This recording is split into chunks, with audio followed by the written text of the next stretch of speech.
হ্যাঁ হ্যাঁ হ্যাঁ হ্যাঁ হ্যাঁ ঠিক আছে, এসো এসো তুমি।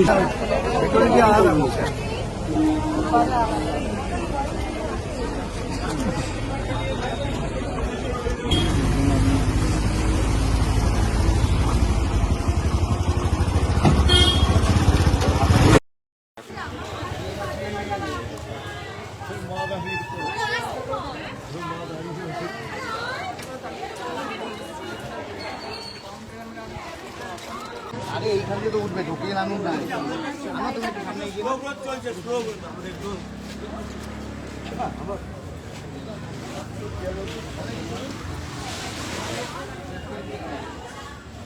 এখনো সময় আছে।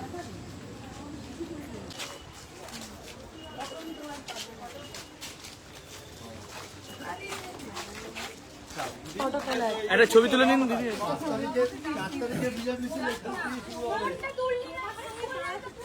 তাকান তাকান,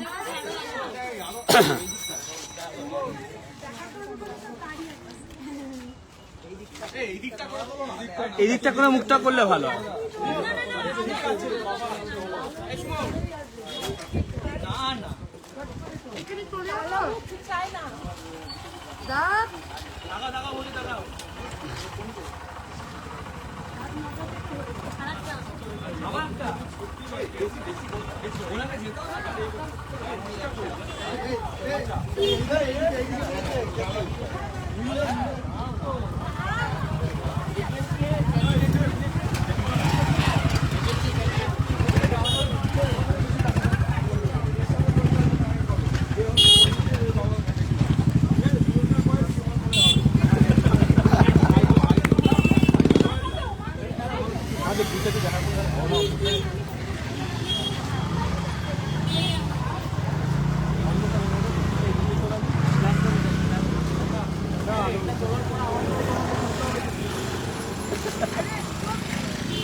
নমস্কার, শুভ সন্ধ্যা। আপনি রয়েছেন কবিরের সঙ্গে। ঝোড়ো হাওয়া দিচ্ছে, বৃষ্টি বিক্ষিপ্তভাবে সারা বাংলা জুড়ে। ঝোড়ো ব্যাটিং করেছে নির্বাচন কমিশন, সেই নিয়ে বেশ কিছু বিতর্কের উদ্রেক হয়েছে। প্রত্যেকের, আপনি যখন এই প্রতিবেদন দেখছেন, আপনার বেশ কিছু প্রথম সারির প্রিন্ট এবং ইলেকট্রনিক মিডিয়ার এবং ডিজিটাল মিডিয়ারও এক্সিট পোল দেখা, ওপিনিয়ন পোল দেখা হয়ে গিয়েছে। এক্সিট পোল আপনারা দেখেছেন। আমি খুব স্পষ্ট করে একটা কথা একদম শুরুতে বলে রাখি, আমি হস্তরেখাবিদ নই। আপনাদের সঙ্গে আমি যে বিষয়ে আলোচনা করব, আপনাদের মতামত চাইব। আপনারা আপনাদের অভিজ্ঞতালব্ধ মতামত অবশ্যই জানাবেন। আমি প্রধানত বামেদেরকে নিয়ে, আইএসএফকে নিয়ে কথা বলবো, তৃণমূল এবং বিজেপিকে নিয়েও অবশ্যই কথা বলবো। প্রধানত বাম এবং আইএসএফকে নিয়ে কথা বলবো, তার কারণ হচ্ছে স্ক্রিন টাইম প্রচারের ক্ষেত্রেও এবং এক্সিট পোলেও তারা ব্রাত্য। তার কারণ নানাবিধ হতে পারে। তার অন্যতম প্রধান কারণ হচ্ছে বেশিরভাগ, আমি নির্দ্বিধায় বলতে পারি, প্রিন্ট মিডিয়া, ইলেকট্রনিক মিডিয়া এবং বেশ কিছু ডিজিটাল মিডিয়া, তারা তাদের বেশ কিছু দায়বদ্ধতা থেকে যায় বেশ কিছু হাউজের ওপরে। আমার যেহেতু সেরকম কোনো দায়বদ্ধতা নেই, এবং আপনারা জানেন আমি কবির সৌরভ, আমি অন্তত 11টি জেলায় পশ্চিমবাংলার ঘুরে বেরিয়েছি, থরলি ঘুরে বেরিয়েছি, এবং সেই রিপোর্ট আপনাদেরকে দেখিয়েছি সেখানকার মানুষ কি বলছেন। সেই জায়গায় দাঁড়িয়ে আপনাদেরকে আমার যে অভিজ্ঞতা হয়েছে, এবং 2 দফার ভোটের পরে আজকে আমি শুধু দ্বিতীয় দফার ভোট নিয়ে আলোচনা করব। প্রথম দফা এবং দ্বিতীয় দফা মিলিয়ে কি হতে পারে, কোন দল কত আসন পেতে পারে, সম্ভাবনা, অবশ্যই সেই সম্ভাবনার কথা আমি তুলে ধরবো। আজকে শুধু দ্বিতীয় দফা নিয়ে কথা বলবো। আপনারা প্রতিবেদনের শুরুতে কিছু দৃশ্যাংশ দেখেছেন এবং শেষেও দেখবেন। সিপিআইএম শূন্য, এটা অনেকের ব্যঙ্গের বিষয়বস্তু, টিআরপিরও বিষয়বস্তু, ভিউয়ের বিষয়বস্তু। প্রথমেই আপনাদেরকে জানিয়ে রাখি, সিপিআইএম এই ভোটের পরে শূন্য থাকছে না। নির্বাচনের পরে প্রথম দফাতেই সেই শূন্যের গেরো তারা কাটিয়ে ফেলেছে, এটুকু আমি বিশ্বাসের সঙ্গে বলতে পারি। করণদিঘি, ডোমকল এবং আরো নানাবিধ, আমি একটি আসনেরও আলাদা করে নাম করব না। আমি কনসেন্ট্রেট করব আজকের অর্থাৎ 29 তারিখের এই নির্বাচনে। শেষ পর্যন্ত দেখুন, চর্বিত চর্বণ মনে হতে পারে, কিন্তু আমি আবারও বলছি, আপনাদের বক্তব্য, আপনাদের কি অভিজ্ঞতা অবশ্যই জানাবেন। প্রথম কথা, উত্তরপাড়ায় আসি। উত্তরপাড়া সব থেকে নজরে থাকা কেন্দ্র, সিপিআইএম এর সব থেকে এগিয়ে থাকা মানুষের কাছে মুখ যারা, তাদের মধ্যে প্রথম সারির মুখ, তাদেরও মধ্যে প্রথম সম্ভবত মীনাক্ষী মুখার্জি জিতছেন, সম্ভবত জয়ের সম্ভাবনা প্রবল বেশি। দৃশ্যাংশগুলি দেখেছেন উত্তরপাড়ার সাধারণ মানুষ, উত্তরপাড়ার ভোটার, উত্তরপাড়ার আম নাগরিক, তারা কিভাবে নির্বাচনের দিনও প্রার্থীর সঙ্গে এগিয়ে এসে কথা বলেছেন, সেলফি তুলেছেন। কি বোঝা যায়? তারা ভোট না দিলে কাজ করতেন না, এবং আমরা সেই দৃশ্য সংগ্রহ করেছি। বিকাশ রঞ্জন ভট্টাচার্য, আমি ব্যক্তিগতভাবে মনে করি বিকাশ রঞ্জন ভট্টাচার্য, মীনাক্ষী মুখার্জি, যে দলই সরকার করুক না কেন, এই ধরনের মানুষদের বিধানসভায় যাওয়া দরকার। কারণ বিধানসভার নির্বাচন বা লোকসভার নির্বাচন শুধুমাত্র সরকার করার নির্বাচন নয়, বিরোধী নির্বাচিত করারও নির্বাচন। কারণ গণতন্ত্রে শক্তিশালী বিরোধী, তার গুরুত্ব অপরিসীম। বিকাশ রঞ্জন ভট্টাচার্যের যা প্রজ্ঞা, তার যা রাজনৈতিক বোধ, তার যা মূল্যবোধ, তার যা চেতনা, তার যা অভিজ্ঞতা, তার যা প্রশাসনিক দক্ষতা, তার যা প্রশাসনিক অভিজ্ঞতা, তার যা আইনি অভিজ্ঞতা, তার যে আইনি মেধা, তার যে আইনি প্রজ্ঞা, এইসব কিছু মিলিয়ে তার অবশ্যই তিনি বিধানসভাকে অলঙ্কৃত করতে পারেন। জীবিত আমাদের রাজ্যের যারা রাজনীতিবিদ, তাদের মধ্যে দলমত নির্বিশেষে আমি আশা করি একদল অন্ধ মানুষ ছাড়া প্রত্যেকেই দলমত নির্বিশেষে এই বিষয়ে একমত হবেন। তার মতো মানুষের অবশ্যই আইনসভায় যাওয়া উচিত। আইনসভার গরিমা বাড়বে, রাজ্য বিধানসভার গরিমা বাড়বে। মীনাক্ষী মুখোপাধ্যায় তার বিরোধী নেত্রী হিসেবে, ডিওয়াইএফআই নেত্রী হিসেবে গণ আন্দোলনের নেতৃত্ব দেওয়ার ইতিমধ্যেই, তার 42 বছর বয়স, ইতিমধ্যেই তিনি বিপুল অভিজ্ঞতা অর্জন করেছেন। তার কারাবাসের অভিজ্ঞতা হয়েছে, তার শরীরে একাধিক আঘাত লড়াই আন্দোলন করতে গিয়ে। অবশ্যই যে তার প্রবল সম্ভাবনা, দায়িত্ব নিয়ে বলছি।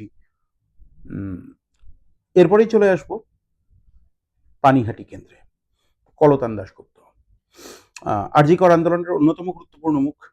আপনারা প্রত্যেকেই জানেন, নতুন করে আমার বলার কিছু নেই। পানিহাটিও কিন্তু সকলের নজরে ছিল। পানিহাটিতে অভয়ার মা রত্না দেবনাথ, তিনি কিন্তু, তার বিরুদ্ধে বেশ কিছু অভিযোগ উঠে এসেছে, এবং শেষ দুদিনে হাওয়া কিন্তু অনেকটা ঘুরে গেছে।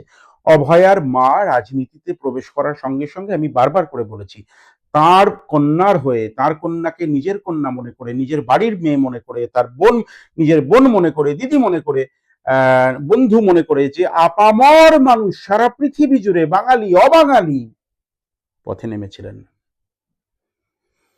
তাদের মধ্যে একটা বড় অংশই তো যে দলের হয়ে তিনি দাঁড়িয়েছেন, প্রতিদ্বন্দ্বিতা করছেন, সেই দলের বিরোধী, সেই দলের সমর্থক নন।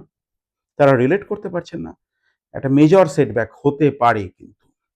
এবং তার প্রচার কর্মসূচি থেকে, তার প্রচার সভা থেকে, যেভাবে একটি কিশোরী মেয়েকে, সদ্য যুবতী মেয়েকে আক্রমণ করা হয়েছে, সেই মেয়েকে, যে মেয়ে অভয়ার জন্য বিচার চেয়ে পথে নেমেছিল, তাতে কিন্তু পানিহাটি অত্যন্ত ক্ষুব্ধ, সাধারণ মানুষ অত্যন্ত ক্ষুব্ধ। এবং এখন সোশ্যাল মিডিয়ার যুক্ত, বাউন্ডারিজ গুলো আস্তে আস্তে উঠে যাচ্ছে। পানিহাটির কথা পানাগড়ের মানুষকে কিন্তু অ্যাফেক্ট করে, কোচবিহারের কথা কাকদ্বীপকে অ্যাফেক্ট করে। এটা সোশ্যাল মিডিয়ার ভালো দিক বা খারাপ দিক আপনি যাই বলুন, এটা সোশ্যাল মিডিয়ার শক্তি, ইন্ডিপেন্ডেন্ট মিডিয়ার একটা শক্তি। খুব মেজর একটা সেটব্যাক হয়েছে এখানে ভদ্রমহিলার, এবং অভিযোগ উঠে এসেছে। আমি সেই দৃশ্য আপনাদেরকে দেখাবো না কপিরাইটের জন্য, দেখাতে আমি ভবিষ্যতে দেখানোর অবশ্যই চেষ্টা করব। সেখানকার আজাদ হিন্দ নগরের বাসিন্দারা বা আরও অনেকেই, তারা কিন্তু অভিযোগ করছেন অভয়ার মা নির্বাচনের ভোটারদের লাইনে দাঁড়িয়ে তাদেরকে প্রভাবিত করা, কোন চিহ্নে ভোট দিতে হবে ইত্যাদি বলা, এগুলো করেছেন। এটা তো শুধু বেআইনি না, এটা অনৈতিকও, একই সঙ্গে অনৈতিক এবং বেআইনি, এবং সেই কাজ তিনি করেছেন। একটা প্রশ্ন বারবার করে উঠে এসেছে, যদিও সেই প্রশ্নে আজকে অবান্তর সেই প্রশ্ন তোলা, তিনি যদি নির্দল হয়ে দাঁড়াতেন, তাহলে আমার ধারণা তৃণমূল কংগ্রেস বিরোধী যা কিছু রাজনৈতিক দল, যা কিছু রাজনৈতিক শক্তি, আমার মনে হয় তারা সমস্যার হয়ে, তারা একত্রিত হয়ে অভয়ার মাকে, রত্না দেবনাথকে তারা সমর্থন করতেন। কিন্তু সিপিআইএম হোক, বিজেপি হোক, তৃণমূল হোক, কংগ্রেস হোক, যে কোনো একটি দলের ছাতার তলায় আসা, কারণ আমি ব্যক্তিগতভাবে জানি অনেক তৃণমূল কংগ্রেসের সমর্থক সাধারণ মানুষও কিন্তু অভয়ার সঙ্গে যে মর্মান্তিক ঘটনাটি ঘটে যায় তার বিরুদ্ধে ছিলেন, মানতে পারেননি। রাত দখল থেকে শুরু করে ধারাবাহিক যে আন্দোলন তৈরি হয়েছে শতাব্দীর মধ্যে অন্যতম উল্লেখযোগ্য ঘটনা হয়ে থেকেছে, থাকবে, ঐতিহাসিকভাবেই হয়ে থাকবে। সেখানে একটি রাজনৈতিক দলের পক্ষে থেকে, এবং তিনি যে কিছু কিছু ক্ষেত্রে অসংযত আচরণ করে ফেলেছেন, বিরোধী দল সম্পর্কে মন্তব্য করে ফেলেছেন, আমার মনে হয় সেটব্যাক হয়ে গেল, ফায়ার ব্যাক করবে। রাজনৈতিক অপরিপক্কতার ফল হতে পারে। বালিগঞ্জ, আফরিন বেগম শিল্পী ভীষণ নজর কেড়েছেন, অত্যন্ত গুণ সম্পন্না প্রার্থী, উচ্চশিক্ষিতা, 4টি ভাষায় অনর্গল কথা বলতে পারেন, বাংলা, হিন্দি, উর্দু, ইংরেজি। স্মার্ট, ঝকঝকে, উচ্চশিক্ষিতা, মানুষের ভাষায় মানুষের সঙ্গে কথা বলছেন, মধ্যবিত্ত পরিবারের মেয়ে, মানুষের সমস্যাকে রিলেট করতে পারছেন। মীনাক্ষী মুখার্জির পরে কিন্তু আফরিন বেগম বাগাবে। আমি আবারও বলছি, নির্বাচন তো একটা রাজনৈতিকভাবে যদি নির্বাচনকে দেখি, এই নির্বাচনের ফসল কিন্তু আফরিন বেগম। আগামী দিনে তিনি কিন্তু রাজনীতিকে অবশ্যই অলঙ্কৃত করতে পারেন। তার মতো মানুষের রাজনীতিতে আসা অত্যন্ত প্রয়োজনীয়, ইয়াং জেনারেশন। তা না হলে আমাদের ভবিষ্যৎ কার হাতে থাকবে? যথেষ্ট উল্লেখযোগ্য ফল করবেন কামারহাটি মানস মুখার্জি, 3বারের বিধায়ক, জনপ্রিয় মানুষ, আবালও বৃদ্ধ বনিতার কাছে কামারহাটিতে। আমার চ্যানেলে একাধিক তাঁর সাক্ষাৎকার আপনারা দেখেছেন। জয়ের যথেষ্ট সম্ভাবনা। দমদম উত্তর কেন্দ্রটিতেও অবশ্যই সিপিআইএম প্রার্থীর যথেষ্ট জয়ের সম্ভাবনা রয়েছে, কিছুটা তো রয়েছে। 2016 সালে কিন্তু জিতেছিলেন সেখান থেকে সিপিআইএম প্রার্থী। স্বরূপনগর, আরেকটা স্বরূপনগর বলাতে আমার আরেকটি ইন্টারেস্টিং কথা মনে হলো, শেয়ার করি আপনাদের সঙ্গে, আপনারাও কম বেশি এর শিকার। এসআইআর এর ফলে কিন্তু অজস্র মানুষ, আমারই পরিচিত অন্তত 50-60 জন 100 জন মানুষ, তাদের নাম বাদ চলে গিয়েছে লজিক্যাল ডিসক্রিপেন্সির জন্য। অ্যাডজুডিকেশন থেকে তারা বাদ চলে গিয়েছেন, ডিলিটেড হয়েছেন। এই জায়গায় দাঁড়িয়ে এআই নির্ভর, আর্টিফিশিয়াল ইন্টেলিজেন্স নির্ভর কোনো সমীক্ষা করা কতটা বাস্তবোচিত আমি জানি না, কারণ ব্যানার্জি এবং বন্দ্যোপাধ্যায়, মুখোপাধ্যায় আপনারা প্রত্যেকেই জানেন, বেগম খাতুন, ব্যানার্জির বানান ডবল ই না আই, সৌরভের বানান ভিএইচ না ভি, ইত্যাদি একাধিক কারণ লজিক্যাল বলছেন কমিশন, কিন্তু এই কারণে সেটা কতটা লজিক্যাল আমি জানি না, অজস্র নাম বাদ গিয়েছে। এর প্রভাব কিন্তু পড়বে নির্বাচনে, অবশ্যই পড়বে। প্রচুর নাম বাদ গিয়েছে, যারা ভোট দিতে পারলেন না তাদের পরিবারের মানুষ, অবশ্যই কিন্তু বিজেপির বিরুদ্ধে এই অংশটা যাবে। পশ্চিমবাংলার নির্বাচনে আমার ধারণা ব্যক্তিগতভাবে এই নির্বাচন খুব অন্য রকমের নির্বাচন হতে চলেছে, কারণ এর আগে স্বাধীনতার পর থেকেই যে দলই যখনই সরকারে এসেছেন, আমি যদি 72 সাল বাদ দিই, কারণ 72 সালে তো নির্বাচন হয়নি, 69 সাল, 71 সাল যুক্তফ্রন্ট সরকার, তারপরে 77 থেকে তৈরি হওয়া বামফ্রন্ট সরকার, তারপরে তৃণমূল কংগ্রেসের সরকার, তার আগের কংগ্রেসের সরকার অ্যাবসলিউট মেজরিটি নিয়ে এসেছেন। এবারে কিন্তু নেক টু নেক ফাইট হওয়ার সম্ভাবনা খুব বেশি। বিজেপির অ্যাবসলিউট মেজরিটি পাওয়ার একটা সম্ভাবনা অবশ্যই তৈরি হয়েছিল, কারণ এই নির্বাচন কিন্তু অনেকে বলছেন রিজেকশনের নির্বাচন। কিন্তু সেই জায়গায় দাঁড়িয়ে থেকে বিজেপির বেশ কিছু অ্যাটিটিউড, বেশ কিছু বক্তব্য, বিষয়বস্তু, সোশ্যাল মিডিয়ায় ব্যবহার করা বেশ কিছু মিমস ইত্যাদি বিষয় কুরুচিকর, মানে আমি জানি না সেটা অফিসিয়ালি বিজেপি সেটাকে ডিজোন কেন করেনি, বেশ কিছু বিষয়, সেগুলো কিন্তু মানুষের মধ্যে খুব গভীর নেতিবাচক প্রভাব ফেলেছে বিজেপির সম্পর্কে। এবং আমি আবারও বলছি, যে দলই সরকারে আসুন, একটা বিষয় কিন্তু মানুষের বুঝে নেওয়া, রাজনৈতিক দলগুলির including CPIM, BJP, Trinamool Congress, ISF, যেই হন না কেন, মানুষের কাছে দায়বদ্ধ থাকুন, মানুষকে সম্মান করুন। এই ভোট কিন্তু বুঝিয়ে দিল মানুষের শক্তি আসল শক্তি, মানুষের থেকে আলো পেয়ে আপনারা আলোকিত হন, অর্থাৎ মানুষের জোরে আপনারা, মানুষের বলে আপনারা বলিয়ান, মানুষকে ছোট করবেন না। বিজেপির বেশ কিছু স্থানীয় স্তরের, আমি বলছি অবশ্যই শ্রমিক ভট্টাচার্য, তিনি সুভদ্র মানুষ, তারা বেশ কিছু সময় সুকান্ত মজুমদারকে দেখা গেছে বামেদের ভোট চাইতে, সে কেন আমি জানি না, বামেদের তো ভোট নেই, তারা কেন চাইছেন, যেটুকু আছেন সেটুকুও চাইছেন, যাক সেটা তো তাদের এথিক্সের প্রশ্ন, কিন্তু সেটা তাদের রাজনৈতিক কৌশল চাইতে পারেন, কিন্তু বিজেপি বেশ কিছু স্থানীয় স্তরের এবং সোশ্যাল মিডিয়ায় একটি বাহিনী কাজ করছে। আপনারা দায়িত্ববান হন, কারণ এই এর যে প্রভাব, মানে এর যে রিয়াকশন, এর যে প্রতিক্রিয়া, সেটা কিন্তু খুব ভয়ঙ্কর হতে পারে। এখন যদি ফেক প্রোফাইল থেকে উন্মত্তের মতো উন্মত্ততা শুরু করা মানুষের কমেন্ট থ্রেডে গিয়ে আমি বলতে বাধ্য হচ্ছি, কটু কথা হয়তো শুনতে লাগবে, কড়া কথা, অসভ্যতা করা, সেটা যদি ট্রেন্ড হয়ে যায়, তাহলে কিন্তু এর তো অপোজিট এবং ইকুয়াল রিয়াকশন থাকবেই। এটা কেন? রাজনৈতিক লড়াই হোক, এই নির্বাচনে কিন্তু কোনো দল নিশ্চিন্ত নয়। আমি বারবার করে বলছি, সরকার গঠনের বিষয়ে আপনি আমার সঙ্গে একমত হলে অবশ্যই জানাবেন। যাই হোক, প্রসঙ্গে ফিরি। ভবানীপুরে কিন্তু জোর জোর জোর টক্কর হবে শুভেন্দু অধিকারী এবং মমতা বন্দ্যোপাধ্যায়ের মধ্যে, হবেই। একদমই বলা যাচ্ছে না যে ক্লিন সুইপ করবেন মমতা বন্দ্যোপাধ্যায়, এটাও বলা যাচ্ছে না মমতা বন্দ্যোপাধ্যায় হারবেন, শুভেন্দু অধিকারী জিতবেন। কারণ মমতা বন্দ্যোপাধ্যায় দীর্ঘদিনের সংসদীয় রাজনীতির অভিজ্ঞতা, আবার শুভেন্দু অধিকারী টিটপিটস জানেন, মমতা বন্দ্যোপাধ্যায়ের লুপ হোলস সবকিছু জানেন। আবার এরকম ছবি তো সামনে আসছে, আপনারা প্রত্যেকেই দেখেছেন। আপনাদের মতো আমারও কৌতূহল রয়েছে, লকেট চট্টোপাধ্যায় থেকে তাপস রায় থেকে শুরু করে বিজেপির একাধিক প্রথম সারির, আমি যদি নাও বা বলি, নেতা নেত্রীকে কেন আইপ্যাকের অফিসে দেখা যাচ্ছে বা অভিষেক বন্দ্যোপাধ্যায়ের অফিসে দেখা যাচ্ছে, সিসিটিভি ফুটেজ অন্তত তাই বলছে। এটা কিসের নিদর্শন? এটা কিসের ইঙ্গিত? যাই হোক না কেন, আইএসএফ কিন্তু বেশ কিছু আসন অবশ্যই পাবে। নওশাদ সিদ্দিকী যে পরিমাণে জনপ্রিয়তা অর্জন করেছেন, অত্যন্ত ইতিবাচক, এবং তিনি কিন্তু সেকুলার অ্যাটায়ারটা ছাড়েননি, পীরজাদা। এটা খুব গুরুত্বপূর্ণ এবং খুব পজিটিভ একটা অ্যাটিটিউড আমার কাছে। আপাদমস্তক অসাম্প্রদায়িক কথা, ধর্মনিরপেক্ষ কথা তিনি বলছেন, খুব গুরুত্বপূর্ণ। আইএসএফ কিন্তু বেশ কিছু সিট উত্তর এবং দক্ষিণ 24 পরগনায় পেতে পারে। নদিয়া জেলা থেকে শুরু করে হুগলি জেলায় বেশ কিছু জায়গায় কিন্তু তাদের বেশ কিছুটা সাংগঠনিক প্রভাবও আস্তে আস্তে তৈরি হয়েছে। অস্বীকার করার কোনো উপায় নেই, কোনো জায়গা নেই। পার্সেন্টেজের কথায় যদি আসি, আমি সংখ্যা এই জন্যই বললাম, আমি বলবো না যে এই আসনে এই জায়গায় যে তারা জাঙ্গিপাড়ার মতো আসনে, সেখানে পরিবহন মন্ত্রী স্নেহাশিস চৌধুরী তার কেন্দ্র, মানুষের বিস্তর অভিযোগ রয়েছে, আমি নিজে গিয়ে দেখেছি। পরিবহন মন্ত্রীর কেন্দ্রে এই গণপরিবহন নিয়ে ভয়ঙ্কর অভিযোগ রয়েছে। তৃণমূলের বিরুদ্ধে ভোট হবে, অ্যান্টি ইনকামবেন্সি ভোট কিন্তু এবারে প্রথম সে অর্থে তৃণমূল কংগ্রেসকে ফেস করতে হচ্ছে।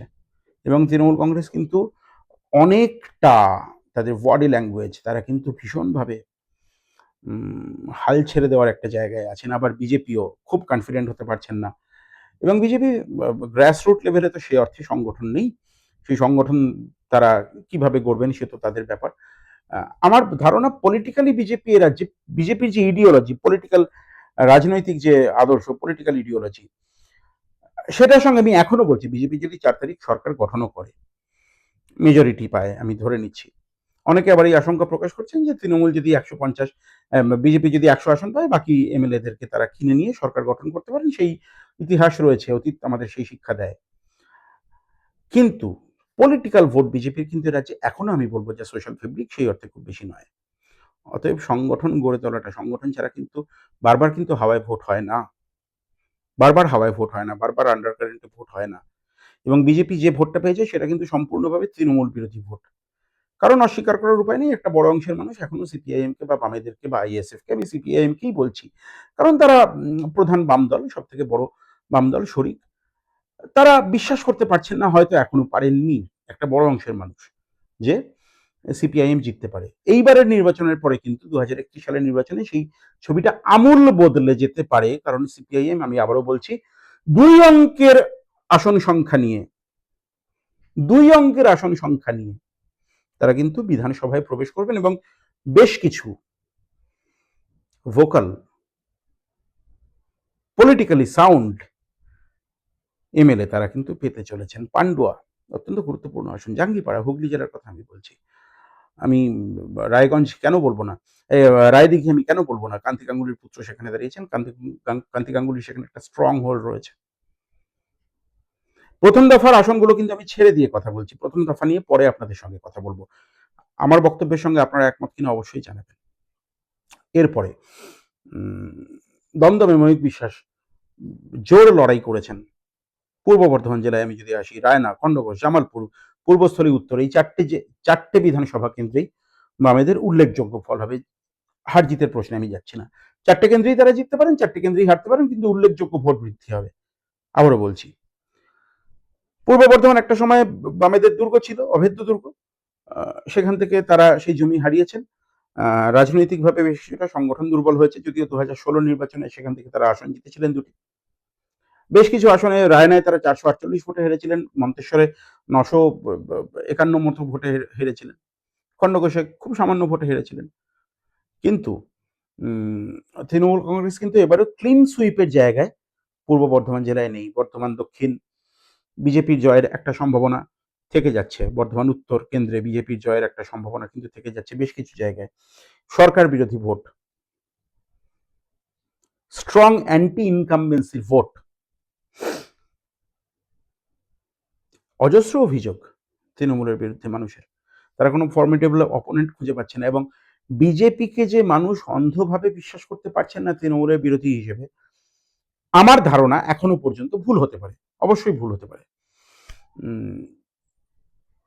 এটাই প্রমাণ করে যে বিজেপির কিন্তু পলিটিক্যাল ভোট খুব বেশি নেই, কারণ তৃণমূলের বিরুদ্ধে যা যা অভিযোগ, প্রমাণিত অভিযোগ, চাকরি চুরি, বিভিন্ন দুর্নীতি, রেশন দুর্নীতি, বিভিন্ন দুর্নীতি, আরজিকর, সেই দুর্নীতি, সেই ক্ষোভের প্রতিফলন যদি মানুষের ঘটতো, তাহলে কিন্তু 200-র বেশি আসন নিয়ে বিজেপির বিধানসভায় যাওয়ার কথা ছিল, 2/3 বেশি আসন নিয়ে, যেটা তারা যেতে পারবেন বলে আমার মনে হয় না। যদি বা যেতেন, আমি এখনই বলছি না বিজেপি জিতবেন, কিন্তু যদি সেই সম্ভাবনা তৈরি হয়, কারণ সংখ্যালঘু ভোটের ক্ষেত্রে একটা গুরুত্বপূর্ণ ফ্যাক্টর, পশ্চিমবাংলার 120-র বেশি আসনে 30% বেশি।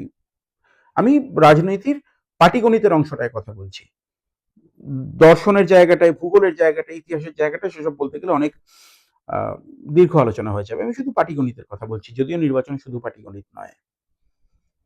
নদিয়া জেলায় কালীগঞ্জে কিন্তু তামান্নার মা সাবিনা ইয়াসমিন ভালো ভোট পেতে পারেন। শান্তিপুর দেখা গিয়েছে বিধানসভা উপনির্বাচনে কিন্তু 20% বেশি ভোট সিপিআইএম এর প্রার্থী সৌমেন মহাপাত্র পেয়েছিলেন। নদিয়া জেলার কথা বলছি। উত্তর 24 পরগনায় বেশ কিছু আসন, আমি আবারও বলছি, কামারহাটি, পানিহাটি, স্বরূপনগর, কিছুটা হলেও দমদম উত্তর, দক্ষিণ 24 পরগনায় যাদবপুর, খোদ কলকাতায় বেহালা পশ্চিম, বেহালা পূর্ব, ভালো অংশের ভোট সাংগঠনিকভাবে সিপিআইএম সেখানে অনেকটা গুছিয়ে নিতে পেরেছে। কলকাতায় বালিগঞ্জ, অবশ্যই পোর্ট কেন্দ্রে খুব নিশ্চিন্তে নেই ফিরহাদ হাকিম, হয়তো জিতবেন, কিন্তু প্রচুর ভোট পাড়াবেন ফৈয়াজ আহমেদ খান।